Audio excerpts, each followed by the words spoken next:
Absolutely.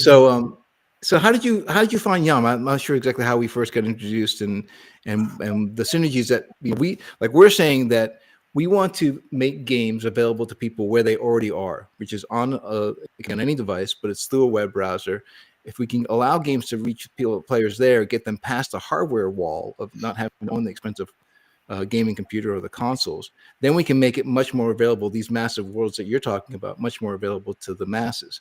But again, I'm curious, how did we first get introduced? I know that you have people that are close to our CEO, excuse me.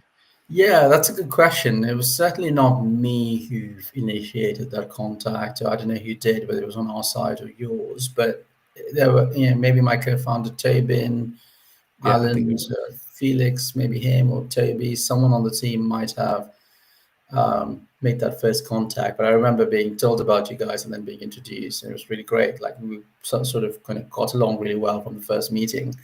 I understand the two, you and York, got caught into a time travel Yeah, conversation.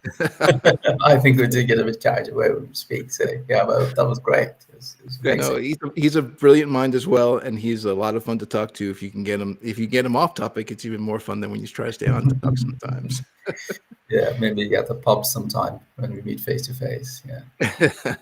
So I was looking at some of the past interviews that you've given and some of the talks you've been on, and I think you say a lot of the same things that we're saying. That, persistence and having massive worlds, it's going to introduce game styles we've never even seen before. We can't really even quite yet envision what kind of things this is going to be. Am I fairly assessing the way that you look at the technology, where it goes socially? Yeah, so I think I just want to touch on a couple of things you said, right? So even what you guys are doing with pixel streaming, I think what's really exciting is not just that you're doing sort of the rendering and the streaming of that, so you don't need a gaming grade machine. I think that that's something people have endeavored to do since even the mid 2000s. I remember services like OnLive. The issue has always been, are there enough GPUs you can make use of on the Right. clouds, for example? And is it cheap enough? And I think that's what makes your approach quite interesting, because making that cheaper is cheap enough that it starts to become a real viable option. That massively changes things, right? There's this effect in economics called Jevons law, right? I'm not sure if I'm pronouncing the name right, but it's people think that when something becomes cheaper, less of it will get used. Like, if you make energy efficiency go up, governments hope that we will become greener, but people just start using more energy, right? And Right. sometimes much more energy, because it's now cheap enough for things that it previously wasn't cheap enough for. So we can use it even more than we did. We can use it for more things than we could in the past. So the opposite happens. And I think that's the interesting thing about, I mean, even things like pixel streaming, like there are thresholds, and when you surpass them, there's an explosion in usage.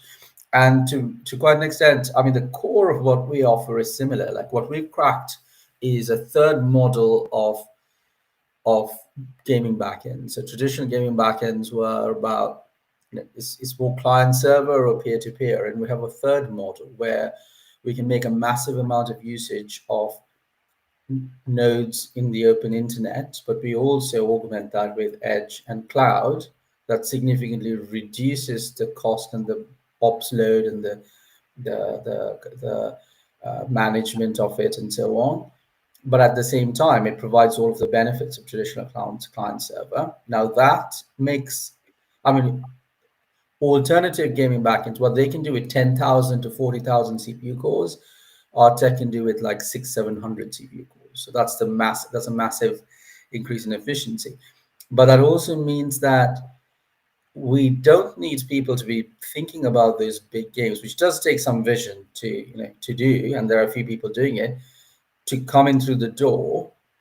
But once they do, they have this entirely new opportunity set where they can scale lots of Call of Duty sessions or Fortnite sessions very easily. But they could also build a massive world where I can build a village and grow it into a citadel and recruit thousands of players to live in it and wage wars with the neighboring kingdom. Designers have to figure out that design space. You don't have to out the gate to use our tech. You can just use it because it's the best networking tech out there, the cheapest to use, the easiest to scale, and so on. And then they'll discover that now I can build game modes that I couldn't before, and that's really, really exciting. Like what you're a designer, so what designers do with this, that's exciting. Right? Yeah.